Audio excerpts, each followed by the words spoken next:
Bonjour à toutes et à tous. Merci de nous avoir rejoints dans cette salle assez impressionnante pour une heure de rencontre avec Jean-Noël Jeannet. Alors, est-ce que je vais vous dire? Mais oui, parce qu'on considère toujours qu'il ne faut rien considérer comme su a priori.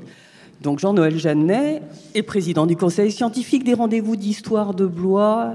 Il a été ministre, il a été président de Radio France, donc mon président, même si je n'y étais pas à l'époque, puisque je m'appelle Sandrine Trainer et je suis la directrice de France Culture. Il officie, comme vous le savez peut-être, chaque samedi matin de 10h à 11h dans Concordance des temps sur notre antenne et en podcast, d'où que vous soyez, à quelque heure que vous ayez envie de l'écouter. Président de Radio France, président d'RFI, on va en parler. Président de la mission du bicentenaire de la Révolution française. Nous allons en parler également et il publie ces jours-ci le 2e tome de ses mémoires. Nous nous étions déjà rencontrés, n'est-ce pas Jean-Noël, à l'époque c'était il y a juste un an et c'était le 1er tome des mémoires. Je dirais qu'à l'époque de ce 1er tome, vous racontiez le fils que vous étiez. Et là, dans ce 2e tome, au fond, vous devenez le père. Alors nous allons parler de Radio France, nous allons parler d'histoire, nous allons parler du bicentenaire de la Révolution française, nous allons parler de quelques akouskis puisque vous les avez nommés comme tels. Et moi, j'ai assez envie de commencer par l'idée que si l'histoire est, comme vous le nommiez dans un de vos livres en 1987, si la concordance des temps est la chronique de l'actualité du passé, parlons d'actualité du passé. Hier, Jean-Luc Mélenchon, faisant allusion à l'appel qui a été lancé par la NUP, vous le savez peut-être, donc c'était hier, et il s'agit d'un rassemblement qui doit se tenir le 16 octobre, mon cher Jean-Noël, baptisé la marche. Vous allez voir pourquoi je vous parle de ça. En fait, il y a une raison. La marche contre la vie chère et l'inaction climatique, c'est donc le 16 octobre. Et Jean-Luc Mélenchon, hier, a déclaré qu'il faudrait faire mieux que la marche des femmes des 5 et 6 octobre 1789. Vous voyez où je veux en venir. En entendant Jean-Luc Mélenchon, je me suis dit... C'était sans doute très passionnant d'hériter de la mission pour le bicentenaire de la Révolution française, mais quand même diablement compliqué quand l'on voit qu'aujourd'hui, un appel à une marche suscite immédiatement la comparaison. Alors, si vous deviez dire 2 mots des marches des femmes des 5 et 6 octobre 1789, et qu'est-ce que ça voudrait dire faire mieux ? Je voudrais d'abord, vous remercier, chère Sandrine Trainer. Je suis peut-être votre président d'honneur. Vous êtes ma directrice, bien aimée, comme toutes les directrices, mais spécialement bien aimée. Merci beaucoup de consacrer un peu de temps à cette conversation. Je m'en réjouis. Je plonge avec vous dans la concordance des temps, en somme, puisque vous m'y incitez. Effectivement, vous rappelez que cette question n'a pas été annoncée, donc vous preniez un risque, évidemment. Mais il se trouve que je me rappelle quand même ce qui s'est passé en octobre 89, c'est-à-dire le moment où les femmes en particulier sont venues à Versailles pour chercher le boulanger, la boulangère et le petit mitron pour demander qu'ils reviennent à Paris. Vous voyez bien la symbolique de ce retour de Versailles à Paris. Ce n'est pas la dernière fois que cette symbolique a fonctionné. On l'a vu fonctionner à d'autres moments, par exemple en 1870, 71 et par la suite. Mais enfin là, en l'occurrence, de fait, ça permet d'observer premièrement la culture historique de Jean-Luc Mélenchon. En vous écoutant, je crois que vous alliez dire qu'il avait mentionné mon livre, mais non, c'est pas apparemment. Apparemment, ça sera la prochaine fois. Il s'apprête à le faire. Ça s'apprête surtout s'il sait quelle a été le teneur de notre conversation. Bon, effectivement, il connaît bien l'histoire. Il m'arrive de me dire qu'après tout, oui, il la connaît bien. Alors, on dit toujours qu'il est très cultivé, il a une très belle rhétorique, c'est vrai. Je dirais que si on compare, concordance des temps, à ce qu'était le Parlement vers 1900, avec les affrontements des joutes entre Jean Jaurès et Clémenceau, antérieurement en 1885, on pourrait citer beaucoup d'autres exemples, entre Jules Ferry et Clémenceau, toujours mon cher Clémenceau, et beaucoup d'autres. On se dit que cette éloquence, cette rhétorique était effectivement plus présente. Et le fait qu'il apparaisse comme exceptionnel est probablement un des signes d'une certaine décadence de la rhétorique parlementaire. Je me méfie toujours du côté « c'était mieux avant ». Je suis tout à fait conscient que c'est rarement mieux avant, que ça a toujours été comme ça, etc. Mais là, en l'occurrence, c'est vrai qu'il y a un déclin de l'éloquence parlementaire. Et lorsque Jean-Luc Mélenchon fait allusion à cela, il manifeste sa culture. Il y a vraiment beaucoup de choses qui étaient moins bien avant. Je ne sais pas si vous arrivez d'aller chez le dentiste, mais moi j'aime beaucoup mieux aller chez le dentiste aujourd'hui que quand j'avais 18 ans. Enfin, je reconnais que ça n'a pas grand-chose à voir avec Jean-Luc Mélenchon et la brioche de Marie-Antoinette. S'ils n'ont pas de pain, qu'ils mangent de la brioche. Oui, alors chère Sandrine, oui, je suis content qu'on puisse faire une allusion à cela. Si c'est vraiment ce qui vise, la marche vers Versailles, essayons d'appliquer, encore une fois, à l'improviste, vous ne m'aviez pas dit que vous m'interrogeriez là-dessus, essayons d'appliquer cela aujourd'hui, ce serait plutôt une marche vers l'Élysée, si j'ai bien compris. Brigitte Macron étant la boulangère. Je suis tout à fait partisan des ressemblances entre passé et présent, mais toujours méfiant à l'égard des assimilations, parce que rien n'arrive jamais pareil. L'histoire est tellement d'imagination, c'est une efflorescence de possibles. En revanche, il y a des morceaux, des séquences, et puis il y a d'autre part ce sujet absolument passionnant de l'histoire alimentant l'histoire, c'est-à-dire l'idée que l'on se fait à tort ou à raison de ce qui s'est passé, pouvant devenir à son tour un ressort pour ce qui va arriver. Et là, c'est évidemment ce que Jean-Luc Mélenchon, je ne ferai pas de jugement politique, espère, puisqu'il dit « je vais me servir du levier de la mémoire d'octobre ». On les a ramenés à Paris, pour inventer une marche, provoquer une marche du même moment. Si vous me réinvitez le 10 octobre, on pourra commenter sur savoir si ça ressemble ou pas. Écoutez, nous ferons ça parce que c'est quand même très intéressant, cette question de l'allusion à l'histoire, de ce levier que représente et que continue à représenter la Révolution française dans les mentalités, dans les imaginaires. Et effectivement, ce que je cite date d'hier, mais on pourrait citer d'autres occurrences. Alors, on apprend quand on vous lit que ce poste, puisque nous allons remonter le temps, nous commençons par la Révolution française, nous irons vers Radio France et les médias ensuite. C'était un poste donc très convoité. On voit bien que tout le monde aurait aimé se mêler de ce bicentenaire de la Révolution française, et pourtant, c'était quand même pas une mince affaire, j'imagine. Était-ce convoité? Je ne suis pas absolument sûr. Il y avait un mélange, vous savez, de désir et de refus, d'inquiétude. Parce qu'après tout, d'abord, il y a une première raison, c'est que les deux précédents présidents étaient morts. Quand j'ai été nommé, venu d'extrême droite, j'ai eu une série de télégrammes, jamais 203. Le sang du martyr retombera sur toi, etc., etc. Je ne pense pas que c'est empêché un certain nombre d'accepter. Mais on était en avril 88. Il y avait eu Michel Barouin, qui était mort dans un accident d'avion. Ensuite, Edgar Faure, qui avait une vision assez œcuménique de la Révolution, qui n'avait pas, au fond, une grande envie d'organiser des choses importantes, mais plutôt de célébrer les droits de l'homme. Fondation des droits de l'homme. Vous savez, on lui prêtait le mot suivant. Je crois que vraiment quelqu'un l'a entendu dire. Au fond, il y a deux personnes qui auraient pu empêcher la Révolution et ça aurait été mieux. C'était Turgot, mais il était mort, et moi, mais j'étais pas né. Donc c'était assez dire qu'il n'avait pas une dilection particulière au profit et au service de la Révolution française. Et non, j'ai pas eu l'impression que c'était un poste tellement disputé. C'est Régis Debray qui m'en a parlé le premier. Lui-même avait vaguement hésité à le suggérer. Enfin bref, je rentre pas dans le détail, je raconte ça un peu plus avec précision. Mais les téléphones n'existaient pas à l'époque, par exemple. Vous avez le sentiment que tout n'est pas toujours pareil. Donc je reviens à mon sujet, c'est-à-dire la Révolution française. Et effectivement, lorsque le président Mitterrand m'a approché pour me le proposer, j'ai trouvé ça... j'étais un peu inconscient, pour tout dire. Je me suis dit, ça va être extraordinaire pour un historien qui, de surcroît, depuis le Radio France, aime bien gérer une équipe et se mêler un peu de l'évolution des choses concrètes. Ça va être admirable. Et en même temps, le lendemain, après que j'ai accepté, je me suis dit, mon petit vieux, parce que je me tutoie moi-même, donc je me suis dit, est-ce que tu as bien fait? Est-ce que tu... mais le surlendemain, j'étais tout à fait dans la bataille et tout à fait intéressé pour le faire, avec la conviction que cela permettrait d'atteindre un certain nombre de buts. Je dirais, comme historien, de faire progresser la connaissance de la Révolution française, et pour cela, d'avoir à concilier quelque peu l'éventuel commerce compliqué qu'organisait tel ou tel courant de l'historiographie. Je peux en parler tout à l'heure si vous le souhaitez, c'est un premier point.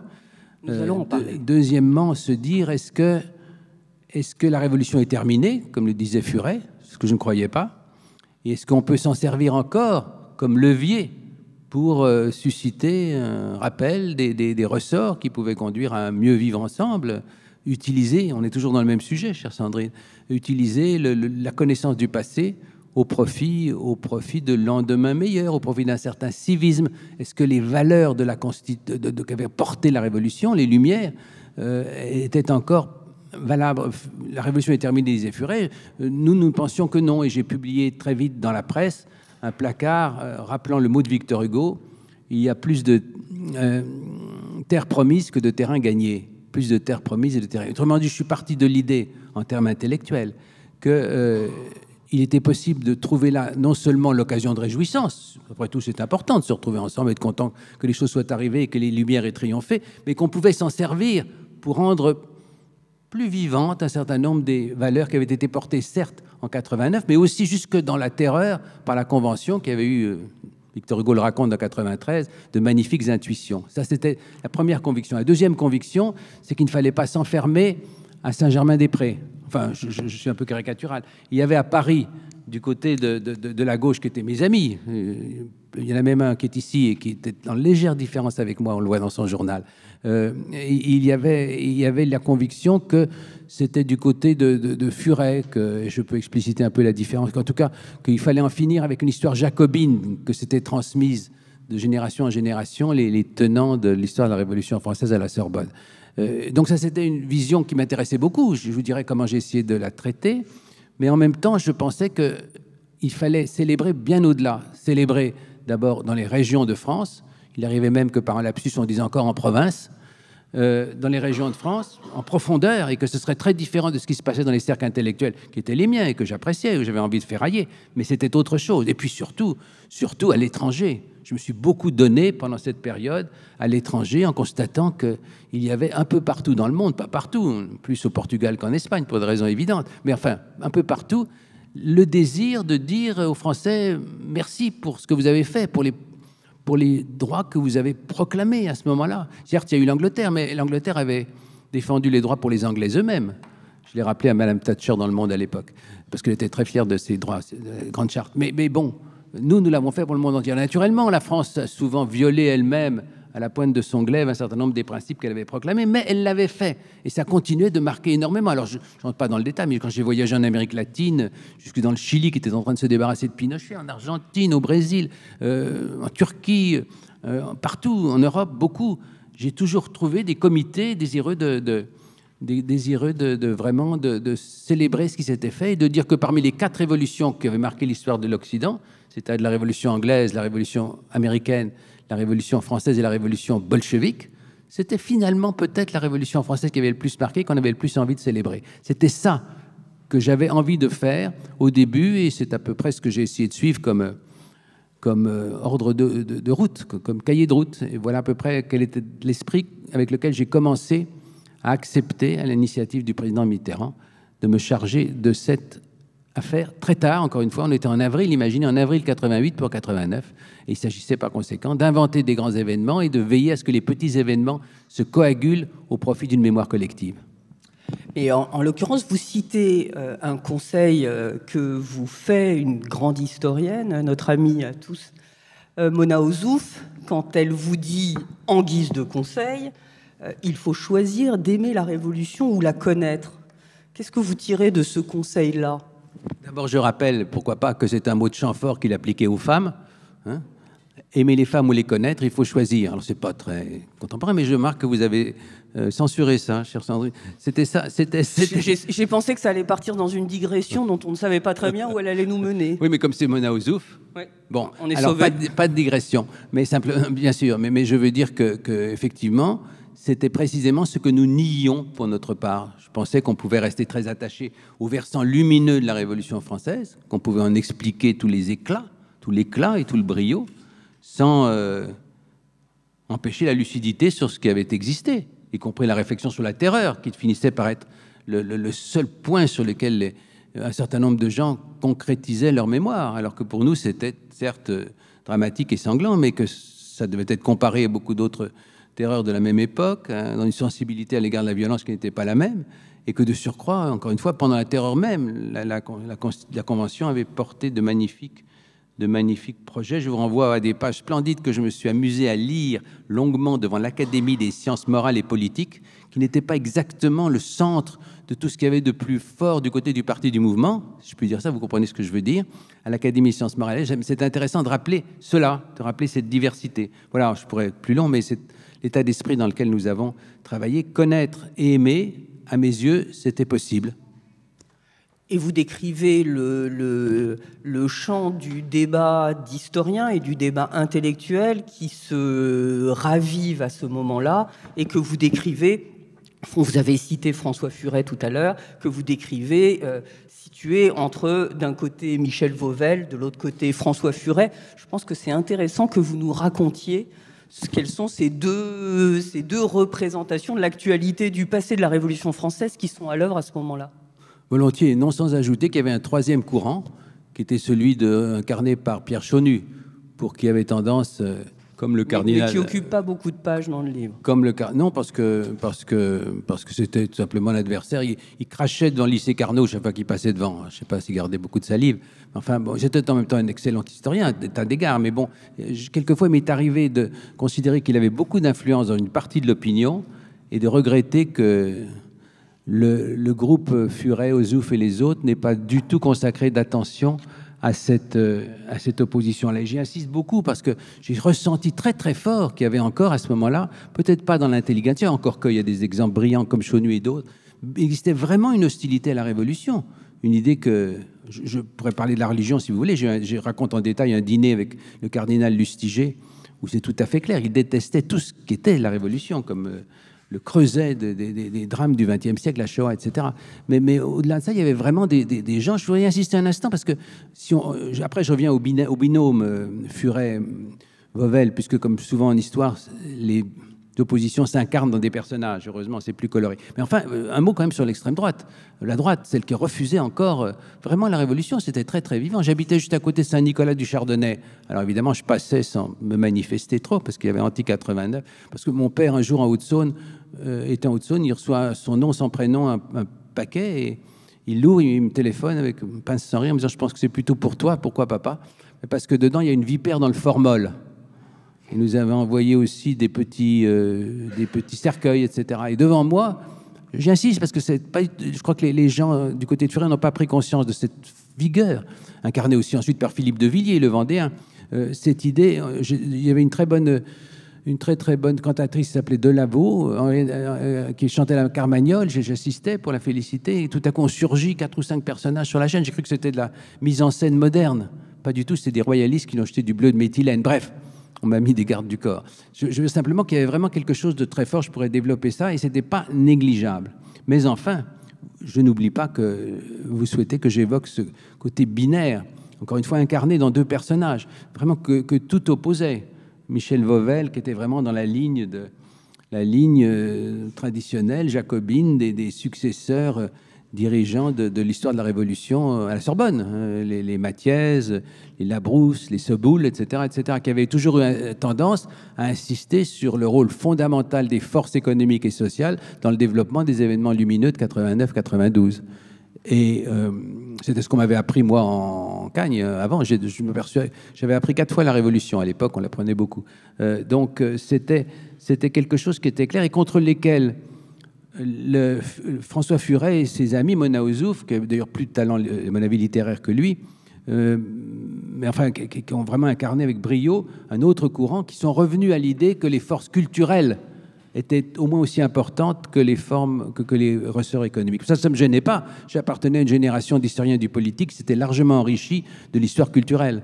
Donc, qu'on parle uniquement des forces économiques et sociales et du prix des blés sur la longue durée, je n'étais pas d'accord. Mais en même temps, je trouvais que, rejoignant ainsi d'ailleurs beaucoup d'écrivains du 19e, Furet et les siens finissaient par négliger le côté affrontement de classe, les pauvres contre les riches, la fin des ordres, etc., etc. Et puis, tout ça arrivait à la terreur. Alors évidemment, on avait 2 regards possibles sur la terreur.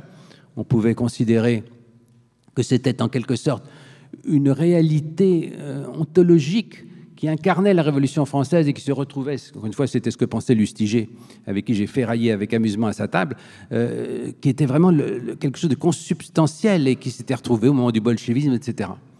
Et ceux, au contraire, qui, comme Victor Hugo ou d'autres, pensaient que c'était un paroxysme épouvantable, très injuste et très mortel, évidemment, mortifère, dans une période qui était particulièrement violente, mais que ça n'était pas lié au fait même de la défense et l'illustration des valeurs universelles. Et qu'après tout, il ne fallait pas oublier, Victor Hugo y insiste beaucoup dans 93, que la Convention, elle avait au ventre ce renard, la Vendée, et sur les épaules, ces tigres, les rois.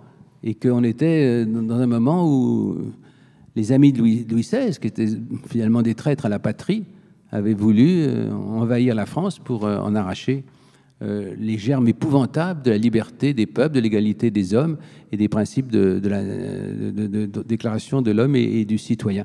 Donc j'ai souhaité naturellement ne pas choisir entre les deux. Il ne me revenait pas d'arbitrer. Chacun des deux a eu un documentaire à la télévision. J'ai été voir les uns et les autres dans leur séminaire, dans leur colloque. D'un côté, encore une fois, il y avait un soutien, Nouvel Observateur, Parisien, toute la presse parisienne qui avait une obsession, c'est de ne pas avoir l'air fervente au début à l'égard de ça. Vraiment, ça m'avait frappé. Elle a changé à partir du défilé de Good. Et d'autre part, je dirais l'ensemble sociologique des professeurs d'histoire, beaucoup du secondaire, qui avaient été formés par la vulgate que j'évoquais tout à l'heure. Je n'avais pas envie de trancher, je trouvais qu'il y avait du vrai dans les deux. Je n'avais pas envie de dire que l'un triomphait sur l'autre, et surtout, je n'avais pas envie de dire que la Révolution était terminée, j'y reviens, comme disait François Furet. Et je crois que j'ai pu tenir un peu les choses entre les deux, en constatant chaque fois que je m'éloignais de Paris, à quel point cette opposition devenait friable, au service d'un hommage à ce qui avait quand même été un moment absolument lumineux de notre histoire de France, terni par la terreur, certes, mais une terreur qui s'expliquait encore une fois pour des raisons exogènes que je viens d'évoquer. Est-ce que vous avez le sentiment, alors on ne va pas se lancer dans une grande uchronie, mais est-ce que vous avez le sentiment que si ce bicentenaire, mais mettons que la Révolution de 89 ait eu lieu en 93, allez, et que du coup le bicentenaire ait eu lieu après la chute du mur, puisqu'il faut se rappeler que ce bicentenaire s'écoule sur l'année 1989, que le mur tombe en novembre 89 et que d'une certaine façon, c'est le moment où ce travail de mémoire sur la Révolution s'achève. Est-ce que vous pensez qu'il se serait joué autrement quelques années plus tard et qu'aujourd'hui, il se jouerait différemment? Ou est-ce que vous verriez toujours les mêmes pôles de débat d'idées autour de ce sujet incandescent, comme on l'a vu? Intéressante uchronie de fait. Je suis en tout cas que ça s'était passé 2 ans avant, à l'époque du retour des émigrés, je veux dire du gouvernement de la cohabitation. Alors là, ça aurait été, ce qu'avait nommé Baroin et Faure, ça aurait été quelque chose de tout à fait aseptisé. Vive la liberté, c'est très bien, messieurs. Léotard, qui était l'ineffable ministre de la Culture de la cohabitation, avait dit « Oh là là, pourquoi on s'occupe tellement de la Révolution? Les débuts des Capétiens, c'est quand même plus important pour l'histoire de France. » Et je pense qu'il aurait pu évoquer aussi, je crois qu'il a évoqué aussi le baptême de Clovis. Alors on était vraiment en opposition idéologique. Bon, alors, il se trouve que Mitterrand a été réélu. Certains ont même dit qu'il s'était fait réélire. Je crois que c'est exagéré, qu'il avait souhaité se représenter pour pouvoir présider au bicentenaire de la Révolution française. Je pense que c'est excessif. Mais ce qui serait passé après, d'abord, cette année-là, de façon très, très obligeante pour notre anniversaire, pour notre bicentenaire, vous savez que le mur est tombé. Nous avons pris ça comme un hommage personnel, naturellement, à ce que nous faisions. Très sérieusement, ça a été aussi l'année de Tiananmen, dont nous avons complètement changé on a changé le début de la grande parade de Good pour mettre les Chinois qui étaient asservis devant. Et puis ensuite, certains nous ont dit, bon, alors, c'est tellement plus important qu'il y ait eu la chute du mur. C'était plus important, mais ce n'était pas nous qui avions provoqué la chute du mur. Nous avons de la forfanterie, mais quand même.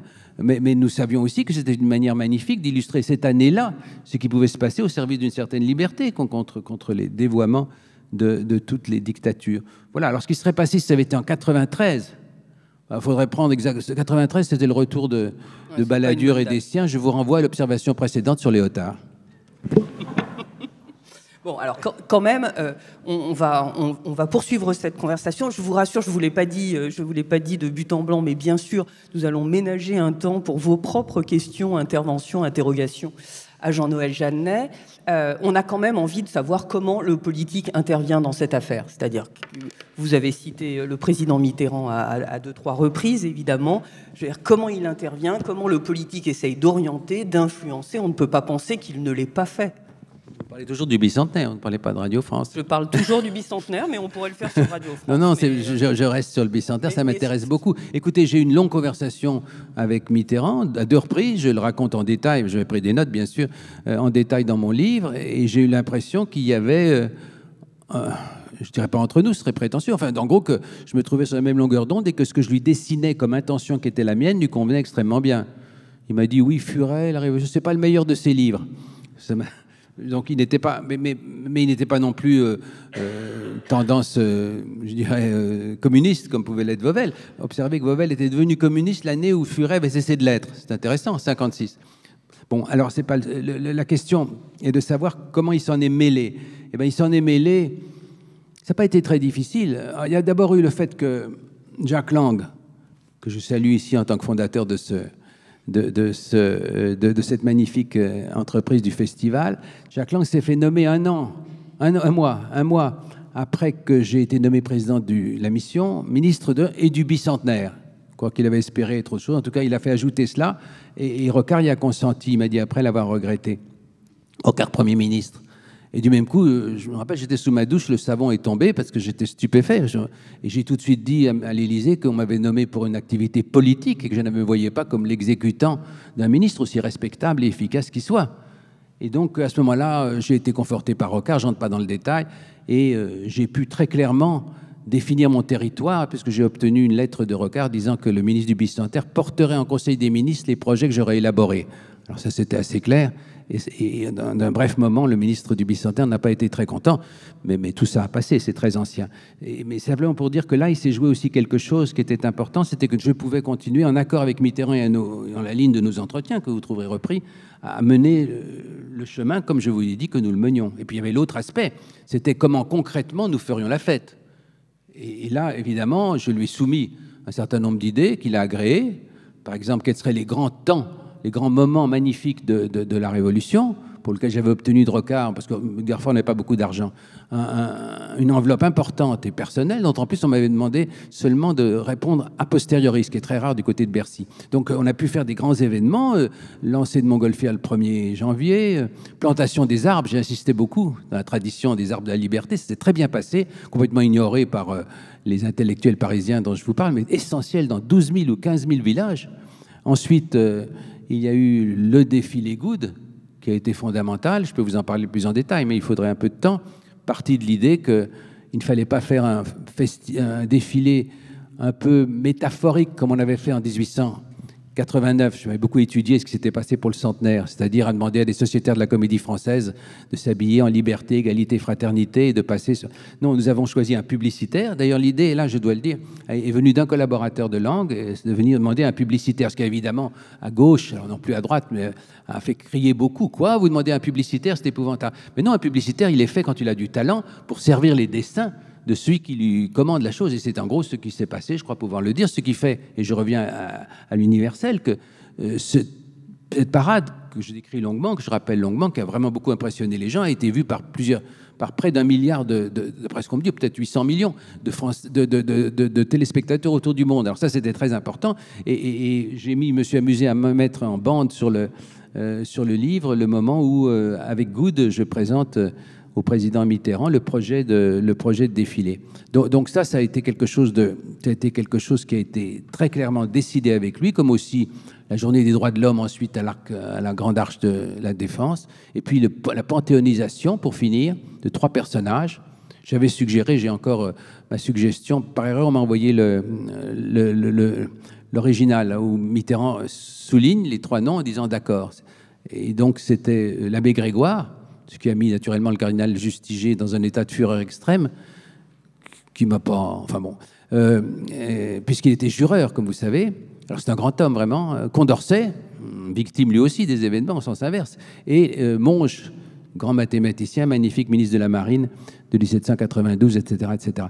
Donc il était d'accord. Ça aussi, c'est avec lui que ça a été décidé. Il ne s'est pas mêlé du détail. On a discuté de la question de savoir quand il prendrait l'occasion d'un grand discours. Il l'a fait finalement au moment du moment de la Jus de Paume, au moment de Mirabeau. Et aussi, il l'a fait également le dernier moment important, avant la panthéonisation, c'est-à-dire Valmy. Parce que j'avais suggéré à Mitterrand qu'il serait malvenu d'étirer sur 3 ans l'anniversaire pour faire que Valmy soit en 92 et qu'on devait un peu artificiellement tout regrouper. Et donc à Valmy, en concertation avec un collaborateur de Jack Lang, Patrick Bouchin, nous avons fait un grand événement là-bas. Je raconte en détail, juste une image. Il se trouve que c'était un peu farfelu, mais c'est ce que nous souhaitions. Nous ne souhaitions pas, encore une fois, quelque chose de musée Grévin ou Madame Tussaud. C'était toujours un peu métaphorique, mais c'était magnifique. Les chevaux de Bartabas, il y a eu du Buren, du Sarkis, et il y a même eu l'idée assez étrange de mettre le président, j'étais à ses côtés, je tiens beaucoup à ce film, mettre le président derrière, je ne sais pas pourquoi, d'ailleurs derrière une charrue tirée par 2 bœufs, qui devait signifier probablement la lenteur de l'évolution de l'influence de la Révolution française dans le monde, je ne sais pas. Mais nous l'avons suivi lentement. Il était un peu surpris, mais assez souriant. Bref, voilà comment, avec lui, nous avons déterminé les choses. Je me concertais, évidemment, comment dire, je me concertais avec le cabinet du ministre du Bicentenaire, et c'est ainsi que les choses se sont passées. C'est pourquoi, dans ce livre, d'ailleurs, j'ai eu envie de rappeler quel a été le rôle de la mission par rapport à tel ou tel autre qui pourrait se hausser du col. Écoutez, vos lecteurs liront 1000 à la fois détails et anecdotes. Il n'y en a qu'une seule que je voudrais que vous mentionniez rapidement avant qu'on passe en 1982. C'est la visite de Jean-Luc Godard. Ah oui, oui. Oui, Jean-Luc Lang aimait bien envoyer ses visiteurs en disant « Allez à la mission, ils ont de l'argent. » Non, pas partout d'argent, mais ce qui m'a valu de recevoir un certain nombre de gens 125 millions qui m'ont dit, non, mais pour distribuer, pour soutenir des... Oui, on avait pas mal d'argent pour faire les grands événements. On pouvait aider différentes initiatives en de façon un peu symbolique ou marginale. Mais j'ai vu arriver en effet Jean-Luc Godard dans un état d'agacement extrême. Ça l'agaçait énormément de venir demander à je ne sais quel administratif un peu d'argent qu'il était obligé de solliciter. Il était vraiment pas aimable. Alors, à un moment donné, je lui ai dit, j'admirais beaucoup ce qu'il était, ce qu'il signifiait, etc. Je lui ai demandé si je pourrais me donner un peu d'argent et puis solliciter le CNC et d'autres instances pour vous aider, on serait ravis. Je voudrais quand même savoir, en honnête homme, si ça n'est pas un brûlot contre la Révolution française que vous avez avec votre immense talent l'ambition de faire. Ça l'a mis dans un état évidemment encore plus furieux. Et puis, comme je pensais qu'elle pouvait adoucir un peu l'atmosphère, je savais que c'était mon lointain cousin du côté de ma mère, par la famille Monod, protestant. Alors, je le lui ai dit, ça était le comble de l'irritation. En plus, je suis le cousin de ce type. Et donc, il est parti pas contre. Ce qui était amusant, c'est que beaucoup plus tard, un romancier, Thierry Froger, romancier de talent, heureusement, m'a fait raconter cette histoire et on a tiré tout un livre où il imagine qu'il développe un projet très amusant. Il me l'a envoyé en me disant qu'il espérait que je ne me chagrinerais pas d'être un héros de roman. Je lui ai dit pas du tout, c'est dans mes rêves les plus fous, être un héros de roman. Je n'ai pas pu en rêver. D'ailleurs, comme c'est pas du tout désobligeant, je vous en remercie. Voilà pour Jean-Luc Godard. Alors, chaque fois que j'ai eu en effet des rencontres qui m'ont paru dignes d'intérêt ou piquantes, parce que comme je les notais toujours le soir ou le dimanche suivant, j'en ai redonné la teneur. Ça, je dois dire que le livre est piquant. Il y a un certain nombre, je vous y renvoie. Vous êtes piquant à l'égard d'un certain nombre de personnages totalement publics, parfois des personnages politiques, parfois des personnages médiatiques, et ça nous amène, je pense à Pierre Bouteiller par exemple. Vous êtes très très piquant avec Pierre Bouteiller. Ben, je suis piquant, je suis affectueux pour beaucoup, oui. Et sauf Pierre Bouteiller et quelques autres, en général ceux sur lesquels j'apporte une vérité qui n'est pas forcément exactement la leur, je veille à ce qu'ils soient toujours vivants, ça leur permettra de réagir et de dire quelle est leur vérité à eux, je souhaite qu'ils le fassent. Si vous arrivez à Pierre Bouteiller, c'est une autre affaire. C'est une langue de vipère qui a répandu sur moi les calomnies les plus viles parce qu'il n'était pas content que je l'ai pas nommé directeur des programmes de France Inter. C'est assez simple. On peut avoir du talent radiophonique, ça ne doit plus exister, ça. Talent radiophonique qui est en même temps pervers. Si, ça doit arriver encore, mais il faut qu'on cherche un peu. On va chercher. 1982... la radio, télévision, les médias, vous connaissiez, vous aviez travaillé ces sujets-là sur le plan historique, vous aviez publié des livres, et puis voilà, vous n'avez pas 40 ans, ou à peine 40 ans, Et vous voilà à la tête de Radio France. Et puis à l'époque, quand on était le président de Radio France, on était aussi le président d'RFI, Radio France Internationale. Donc vous voilà à la tête d'un empire médiatique. Et alors on sait pas comment on fait quand on arrive à 40 ans, on rentre dans un bureau, c'est votre bureau, il y a beaucoup de monde autour. Et quelles sont les premières questions qu'on peut bien se poser et quelle peut être l'ambition d'un jeune président de Radio France arrivant à la maison de la radio? Il y a eu certainement un certain étonnement, mais je ne sais pas pourquoi, je devais être un peu de la forfanterie. Je ne suis pas absolument étonné, tout en étant très content et un peu surpris. Enfin, voilà, je veux dire. Je vous vois très bien. Je suis content de votre lucidité. Donc très sérieusement, je me dis, c'est magnifique. J'avais beaucoup enseigné les médias, j'avais fait séminaire, j'avais déjà participé un peu à des émissions de France Culture. Je me suis dit, je connaissais vraiment bien Radio France en termes extérieurs, enfin, son histoire aussi, ce qui n'était pas inutile, je crois. Je me suis dit, qu'est-ce qu'il faut faire?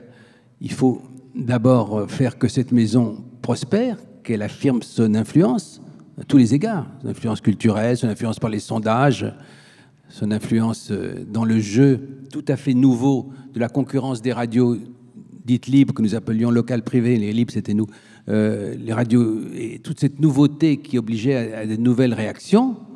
Et je me disais que ça allait être assez difficile parce que j'ai su assez vite que Madame Baudrier, remarquable journaliste et très bonne présidente tout à fait respectable, avait choisi de gouverner la maison comme une confédération. C'est-à-dire qu'elle avait laissé 3 personnages majeurs être absolument maîtres chez eux. Elle ne supportait pas que, par exemple, la présidente reçoive des subordonnés de ceux-là. C'était Woslinski pour la musique, Jégu pour la culture et Pierre Vigne pour France Inter. Que donc il régnait sûr, comme ça, et il s'occupait très bien de la politique de représentation, etc. Et elle a lancé d'ailleurs 3 radios locales nouvelles, ce qui était méritoire. Et puis après, il y a eu Michel Cotta, mais très très bref, puisqu'elle a été nommée présidente de la haute autorité, et que c'est elle qui m'a, avec les siens, choisi, en me sortant quand même comme un personnage inattendu. C'est la seule fois où il y a un universitaire, et non pas un journaliste ou un énarque à la tête de Radio France, et me mettre là. Et tout à coup, j'ai découvert quand même beaucoup de liberté intérieure, et la possibilité, peu à peu, d'installer mon autorité. Mais il se trouve que j'étais né dans une famille, c'est pas un mérite, c'est un hasard, où on avait un peu connu la pratique de l'État, et on m'avait appris par conséquent que l'autorité, c'est une formule de mon grand-père, ne se demandait pas c'est une formule qui avait été reprise, l'autorité ne se demande pas, elle se prend. Et c'est vrai que je ne pouvais pas la demander, et qu'il a fallu un certain temps pour que, comme une huile s'étale sur une toile cirée, j'ai l'impression, c'est arrivé au bout d'1 an, 2 ans, que je tenais vraiment ma maison en main. Et ça a commencé, on ne pourra pas raconter d'anecdotes, mais quand même le moment, c'est assez significatif, je crois. Le moment fondateur, ça a été quelques semaines après mon arrivée, où les syndicats, au moment d'une grève, on m'a dit la grève c'est le premier moment, ont voulu se saisir de l'antenne pour faire un communiqué sur leur action. Ça me paraissait, c'est pas mal d'avoir des principes clairs au milieu des agitations et des désordres. Il me paraissait insupportable, inadmissible que les syndicats, avec qui d'ailleurs, je vous le signale, j'ai eu des rapports bien meilleurs que ceux de l'extérieur qui me disaient malheureux les syndicats. Non, pas du tout. Enfin, bon, en tout cas, ceux-là, à ce moment-là, il m'a paru insupportable qu'ils se saisissent de l'antenne. Absolument insupportable et pas possible. Et j'ai appris, j'avais quand même déjà quelques éléments d'information, qu'ils avaient l'intention de le faire en fin de cette journée de grève. Et j'ai demandé au directeur des services techniques quels étaient les moyens de résister. Là encore, vous voyez, je m'attarde sur une anecdote, mais les anecdotes dans ce livre essaient toujours de parler au-delà d'elles-mêmes. Et alors, je lui ai dit, est-ce que vous pouvez faire quelque chose? C'est un type merveilleux, ancien gaulliste résistant, qui avait filmé De Gaulle, etc. Et il était épatant et très courageux. Il m'a dit, écoutez, il m'a fait une liste des réponses possibles dans l'ordre de l'escalade nucléaire. Et le plus haut, c'était, je tâcherai moi-même d'empêcher qu'ils puissent se saisir du centre de diffusion. Eh ben, je lui ai dit, c'est ça. Ils sont venus me voir à 18h45. J'aurais dit, je n'accepterais pas ça. Ils rigolaient dans leur tête. Ils disaient, c'est déjà enregistré. Et puis, Cécillon est descendu. Et il m'a appelé à un moment donné. Il m'a dit, Monsieur le Président, ils essayent d'envahir l'antenne. Et j'entendais en effet, tout ému, quelques secondes de leur communiquer. Dois-je couper l'antenne? J'ai dit, coupez, Monsieur Cécillon. Coupez, Monsieur le Directeur. Et j'ai le sentiment d'une décision simple et forte et puissante. J'en fais amusement après coup, mais c'était assez émouvant. Et il a coupé, on a commencé à penser la musique habituelle. Et les syndicats sont descendus dans le centre. Et ils ont trouvé ces sillons dans un grand fauteuil, les jambes écartées, tout seuls, devant le centre de diffusion. Ils ont hésité, et puis ils n'ont pas bousculé. Et c'est là que tout s'est joué. Le soir, un magnifique syndicaliste que j'aimais beaucoup, CGT Noguera, fils de républicain espagnol, m'a téléphoné avec son accent de Perpignan en me disant « La grève est finie, monsieur le président, vous êtes président ». Alors pour moi, c'était vraiment fondateur. Il y a comme ça, je crois, dans les fonctions, je ne suis pas être nommé, il faut. Alors, il y a une part de chance. D'ailleurs, si j'ai appelé ça le rocher de Sustène, c'est parce que j'ai failli être écrasé par un rocher et que ça m'a fait mesurer très jeune que la détermination se mélange au hasard. Mais là, il y avait une part de hasard. Si ces sillons avaient été un mou, j'aurais été ridicule. Et c'est un cas assez rare où on a sugré, parce que c'est devenu un événement très brièvement un peu national. On a sugré au président de Radio France, chargé de maintenir les antennes en marche, de les avoir coupées. C'était paradoxal, mais ça a été efficace. Donc c'est pour dire. Alors progressivement, effectivement, j'ai élargi mon autorité et j'ai d'abord le cabinet. On avait deux héritiers, je m'en suis débarrassé. Je ne repasse pas le détail. J'ai recruté ma propre équipe, ce qui est extrêmement important. J'ai travaillé avec un magnifique directeur général qui était Isa. À la fin, il m'a dit c'est les plus belles années professionnelles de ma vie. Et bref, et peu à peu, je me suis dit je vais m'occuper des choses. Je vais pas. Alors j'ai décidé de couper France Inter en deux pour pouvoir réunir le directeur des programmes et le directeur de l'information. Ça me permettait de les réunir chaque année et de voir ce que chacun faisait. J'étais convaincu qu'il fallait pas se mêler du détail, mais qu'il fallait avoir une impulsion et que dans certains cas, il fallait aller chercher un petit détail pour montrer qu'on était attentif à tout. C'est ce que j'ai essayé de faire. Donc France Inter, France Musique était dans un état compliqué aussi. Et j'ai pu réorganiser les choses et faire avec Georges Frêche un festival qui existe toujours de la musique et de Radio France à Montpellier, qui a permis à la musique d'expatrier sa fierté, de la localiser. Je crois que ça a été important. Et puis culture, j'ai été amené, après avoir défendu le directeur qui était rejeté par beaucoup de gauche, parce que c'était un vieux gaulliste assez conservateur, l'ai défendu pendant 2 ans. Et puis ensuite, j'ai eu des circonstances que je raconte en détail, qui ne sont pas d'importance planétaire, mais qui recréent un milieu que j'ai eu à faire remplacer par Jean-Marie Borzex, votre prédécesseur, chère directrice, qui est resté, lui, 15 ans à la tête, 12 ou 15 ans à la tête de Radio France. Donc, c'est pour dire que j'ai eu l'impression que je suis mort guéri, comme disait l'autre. Je veux dire que quand je suis parti, je tenais vraiment à ma maison.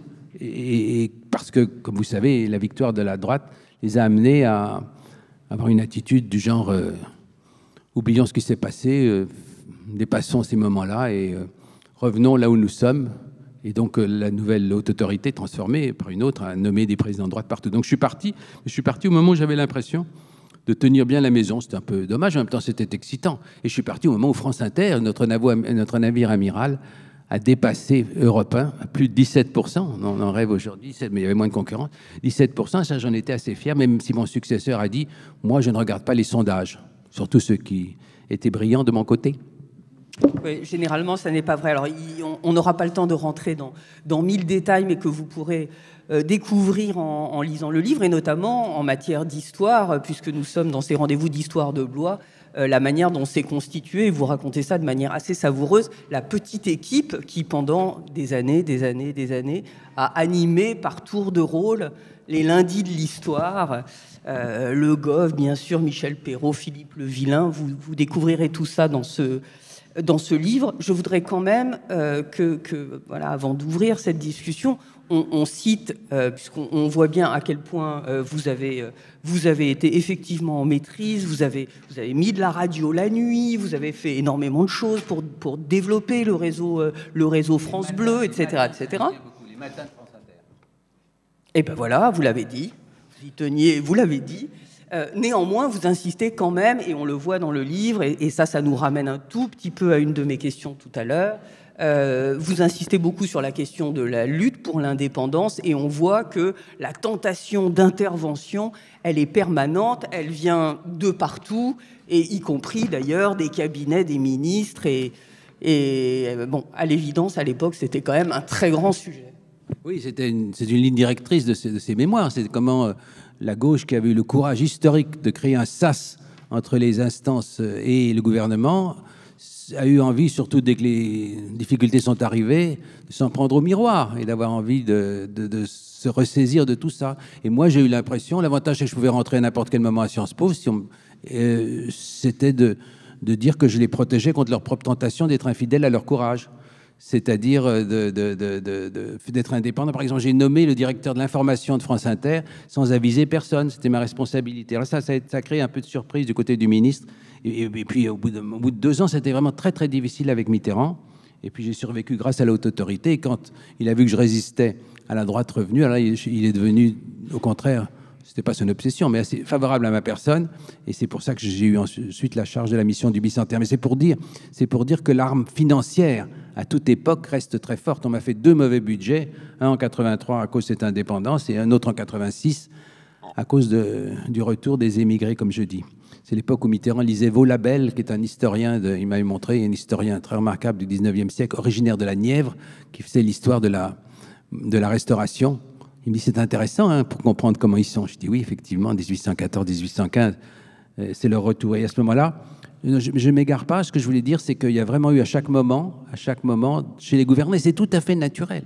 Tout à fait naturel. Il faut savoir comment on s'en défend. La tentation d'intervenir... Quand il m'a revu après, il m'a dit ah, vous pouvez me voir maintenant, votre indépendance n'en sera pas affectée, mais c'était devenu presque affectueux, alors qu'il avait été très irrité. Il a dit à un moment donné à des amis que j'avais rompu un contrat moral.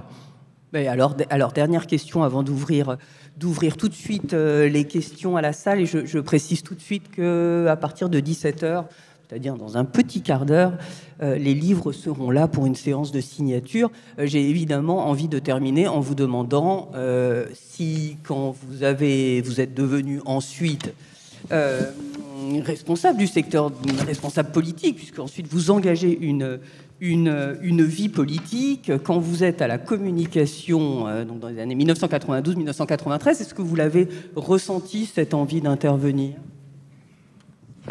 Non, je ne pouvais pas quand même me contredire à ce point-là. Un jour... on a le droit, hein. Oh, vous croyez ? On a tous droit. Pas vous, oui. Pas ça. Non, sérieusement. Moi, tout le temps, mais vous, une fois de temps en temps. Non, mais sérieusement, évidemment, il y a des situations drôles, bien sûr. Mais un jour, je me rappelle, Bérégovoy, Premier ministre, m'a téléphoné et il m'a dit j'étais très maltraité sur une affaire concernant les prisons, au journal télévisé, c'est très insupportable. Puis il a ajouté, parce qu'il avait un homme de bon sens, je sais que vous ne pouvez rien faire, mais il faut que je me défoule. Parce que, mais je ne pouvais absolument pas. Ce que je pouvais faire, évidemment, mais ce sera pour le tome 3. Soyez patients. Le tome 3, je raconterai tout ça, parce que j'ai vu pas mal de choses intéressantes. Là, effectivement, je considérais que je pouvais influencer beaucoup de choses, c'est-à-dire influencer le mode de financement, influencer l'organisation générale, les rapprochements éventuels les uns et des autres, beaucoup de choses, bien sûr, mais pas le contenu. Je voulais que mes successeurs puissent dire ce que j'avais dit à mes journalistes. Jamais, n'est-ce pas, ils vous en témoignerez, jamais il y a eu d'intervention extérieure, jamais. Naturellement, moi, j'ai pu vous intervenir sur tel ou tel sujet. Je suis directeur de la publication, donc je suis responsable. Et nous en avons dialogué à différents moments, mais jamais de l'extérieur. Et ils l'ont reconnu publiquement. Alors évidemment, je n'allais pas quand même à ce point. Je peux me contredire dans la vie comme tout le monde. Effectivement, vous avez raison de le souligner avec la perspicacité qui est la vôtre. Mais quand même, je n'allais pas. Donc, oui, mais ça nous amène un peu loin. En revanche, j'ai vu qu'on pouvait faire beaucoup de choses magnifiques. C'est là que j'ai fait la loi sur le dépôt audiovisuel. J'ai mis Arte sur le 5e réseau, mais c'est une autre histoire. Je pensais qu'on pouvait être plus actif et influent que simplement en s'occupant de savoir, comme Laurent Fabius avait souhaité, par exemple, à titre anecdotique, de savoir si j'aurais à me mêler, de savoir qui ferait le journal du matin à France Inter. À l'époque, il y avait encore des gens du côté du pouvoir qui le pensaient. J'étais en mesure de le refuser. Et c'est ce qui s'est passé, puisque vous traitez un instant du problème de l'indépendance, de ce que nous pouvons être. Et je suis sûr, d'ailleurs, chère Sandrine, que quand je vous interrogerai à mon tour, en retour, sur vos mémoires, nous retrouverons certains thèmes communs. Et pendant que vous préparez votre première question, juste vous citer cette phrase d'André Gide qui m'a assez enchantée, puis citée par un historien, puisqu'on parlait de définition de l'histoire au début de cette conversation. Vous citez cette phrase d'André Gide sur le journalisme que je trouve très éclairante au fond, et je pense que je vais la répéter maintenant partout, aux équipes, je veux dire, cette phrase qui dit le journalisme, c'est ce qui sera moins intéressant demain qu'aujourd'hui. Je trouve que voilà, au rendez-vous d'histoire de Blois, c'est bien de citer cette phrase en regard sur la temporalité. Les temporalités, évidemment, comme historien, ça me passionnait. Ce qui m'a beaucoup frappé, c'est que c'était une maison que j'ai adorée, je l'aime toujours, mais j'ai adoré cette maison, c'était magnifique. Elle vivait sur des temporalités extrêmement différentes. Et ça me frappait, il y avait cela, l'immédiateté de l'information, il y avait aussi le rythme des budgétaires, très bons agents, et tout ça, mais qui disaient régulièrement en août, Monsieur le Président, on n'aura plus assez d'argent, en septembre, il faut arrêter, parce qu'ils vivaient au terme budgétaire. Il y avait les musiciens qui vivaient en termes de 3 ans et qui disaient il faut me donner déjà l'argent pendant 3 ans, puisque les vedettes et les chanteuses et les chefs d'orchestre ne sont pas libres avant 3 ans. Et là, les budgétaires me disaient non, méfiez-vous, ils vous disent ça. Bon. Et finalement, tout en haut, j'ai visité, en visitant tout, il y avait un certain nombre de gens qui, encore à l'époque, recopiaient les partitions à la main de musique et qui, eux, vivaient sur un rythme pluridécennal. Ouais, c'est ça qui était intéressant. Comment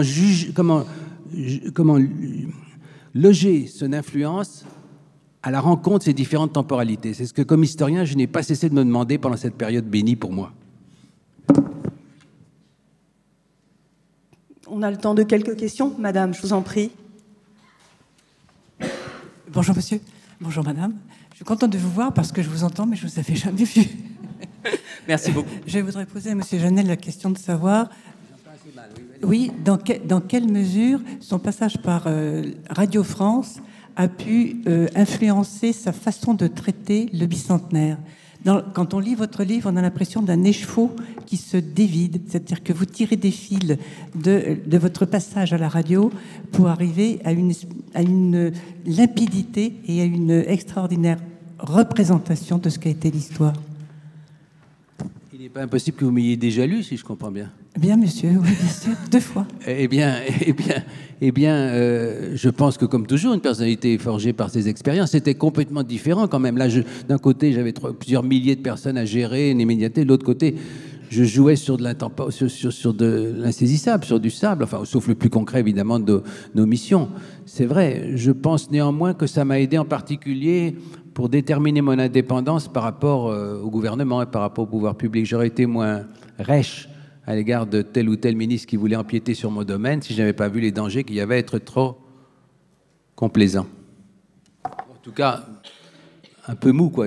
Dire après tout, on négocie, j'abandonne tel territoire. Voilà, je pense que ça a pesé sur ça. Et puis sur certaines connaissances du fonctionnement de l'État que je n'avais avant que par héritage familial ou par lecture d'historiens. Là, quand même, Radio France, c'était une très très bonne leçon pratique sur comment fonctionnaient les rouages de l'État, les rumeurs qui couraient, le jeu des ministres ou des présidents et de leurs entourages. C'est très important, la réflexion sur les entourages. Comment ils interviennent, selon quel rythme, quelles sont les pulsations collectives, quel est le fonctionnement des rumeurs. Et après tout, les rumeurs elles sont très présentes dans la Révolution française. Le 89, c'est aussi la grand-peur. J'avais vu fonctionner les rumeurs, je m'y attarde un peu à propos de Radio France. C'est très actuel, les rumeurs portées par les nouvelles technologies, mais c'était déjà extrêmement présent. Alors voilà quelques-uns des exemples, en effet, où mon expérience a pu me servir. Mais tout est toujours nouveau, c'est pour ça que c'est excitant. Sans compter que, comme vous le savez, Radio France se trouve logée dans la maison de la radio et que la maison de la radio, c'est un bâtiment rond. Et que la géographie y est toujours pour quelque chose dans les fonctionnements. Donc effectivement, vous lâchez une rumeur à une porte et elle fait très facilement le tour.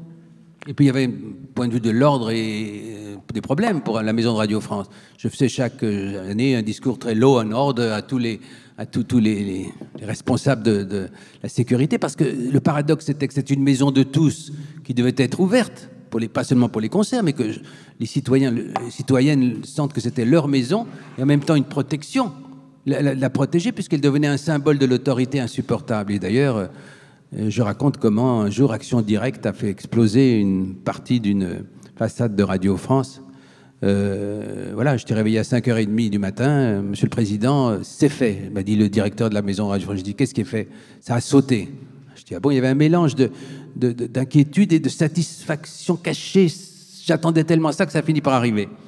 En tout cas, voilà, c'est à propos de la maison Radio France. J'en parle assez longuement aussi, comment ça marchait, comment je m'y suis attaché. Je crois que je ne suis pas le seul. Une autre question, monsieur? Merci.